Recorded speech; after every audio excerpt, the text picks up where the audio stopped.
안녕하세요. 열린시장 상한가를 잡아라 김선영입니다.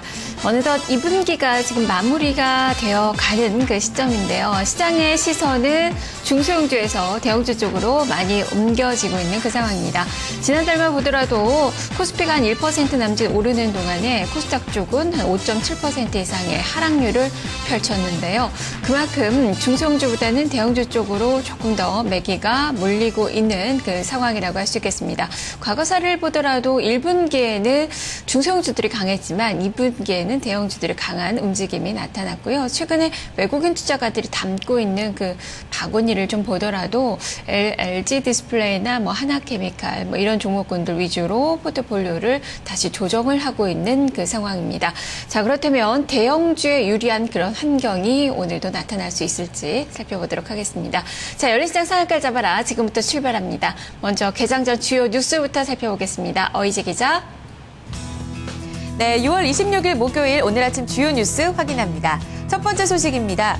오늘은 남북공동위원회 그 5차 회의가 열리는 날입니다. 지금 오전에는 남측 대표단이 개성공단으로 출발을 했는데요.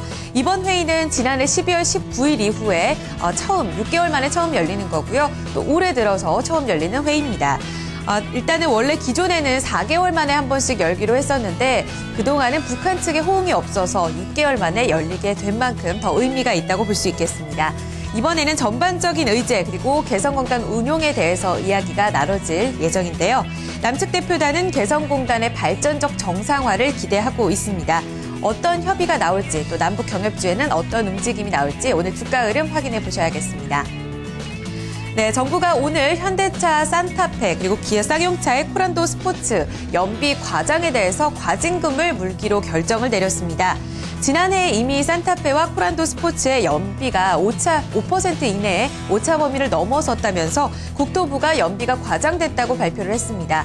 반면에 산업통상자원부에서는 아무 문제가 없다라고 얘기를 하면서 연비 검증 결과에 대한 논란이 있었는데요. 이 때문에 과징금을 물지 않고 발표하는 방안으로 미뤄진 바 있었습니다. 하지만 오늘 정부는 이 제조사 결과, 소비자 여론을 의식하면서 좀 과징금 부과를 결정한 것으로 풀이되고 있습니다. 하지만 주가 하락도 불가피할 것으로 보이는데요. 오늘 영향력도 점검해 보시기 바랍니다. 다음 소식 보겠습니다. 벌써 6번째 도전입니다. 제사 이동통신에 도전장을 내민 한국모바일인터넷 KMI가 어제 좋은 소식이 나왔는데요. 미래창조과학부의 주파수 할당 적격 심사를 통과했다라는 소식이 전해지고 있습니다. 이제 사업권을 획득하는 본심사만을 앞두고 있는 상황입니다. 할당 신청 적격 심사 절차가 완료가 되면은요, 이제 7월 말쯤에는 경매에 들어갈 예정입니다. 이것이 공식 출범이 될 경우에는요, 내년 말에는 사실 음성통화 없이도 LED 데이터만을 무제한 사용하는 기본 요금 3만 원, 월 3만 원이라고 하는데요. 이 같은 요금제를 사용할 수도 있다고 합니다. 그만큼 기대가 큰 상황인데요. 오늘 관련 주가들 흐름까지 눈여겨보셔야겠습니다. 다음 소식으로 넘어갑니다. 좀 좋지 않은 소식 꾸준히 이어지고 있습니다. 동부그룹 벼랑 끝에 좀 몰렸는데요. 동부제철의 채권단이 자율협약 결정을 앞두고 논의에 나섰습니다. 어제 기획재정부 그리고 금융감독원 또 금융위원회 산업은행까지 동부제철의 자율협약 방안과 시장에 미칠 영향력을 논의했는데요. 한 관계자는 시장에 미칠 영향력이 최소화할 수 있는 자율협약을 추진하는 것이 긍정적이다라고 발표를 했고요. 반대로 주채권단위 산업은행 같은 경우에는 자율협약보다는 워크아웃이 더 나은 방안이다라고 주장을 하고 있는 상황입니다. 일단은 좀 의견이 대립되고 있는 상황인데요. 오늘까지 그 이슈에 대한 얘기를 꾸준히 지켜보셔야겠습니다. 반대로 동양그룹 소식도 보겠습니다. 동양그룹의 매각 작업은 조금은 순탄해 보이는데요.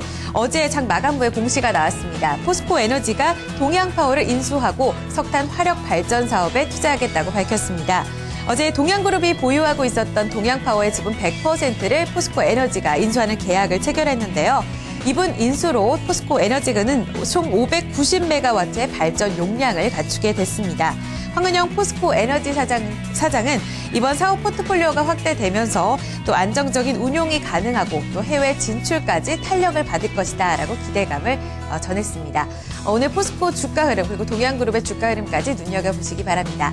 끝으로 어제 장 마감 후에 나온 공시 하나 더 살펴보겠습니다. 모두투어의 종속회사죠. 모두투어 자기관리 부동산 투자회사가 서튼호텔과 환주 빌딩을 인수했다고 어제 장 마감 후에 공시를 했습니다. 이는 호텔 사업 투자를 위해서 확장을 위해서 결정했다라고 밝혔는데요.